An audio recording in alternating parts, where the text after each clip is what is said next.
At Syncrostore, we offer a robust number of options for vendors to keep tabs on how their business is doing throughout the day. One of the ways we do this is through a highly customizable notification system.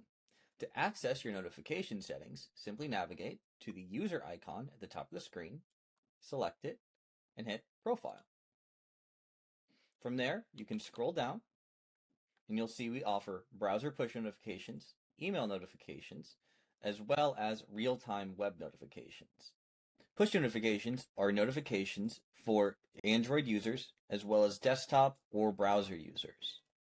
Email notifications are highly recommended for our iOS users, as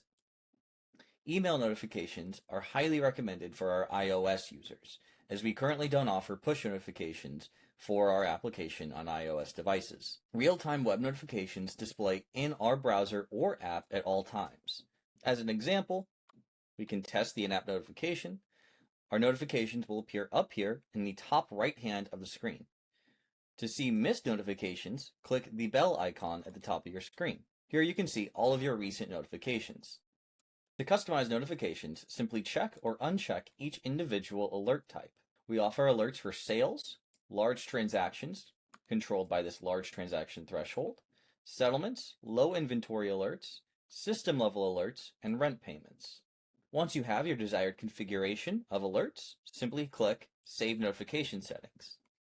If you need to view a longer history of your missed notifications, simply navigate to your inbox under Vendor Tools. Here you can see a list of all unread messages sorted. To view any associated information with the message, simply click the Open button under Action. To clear out your inbox, simply select Mark All as Read.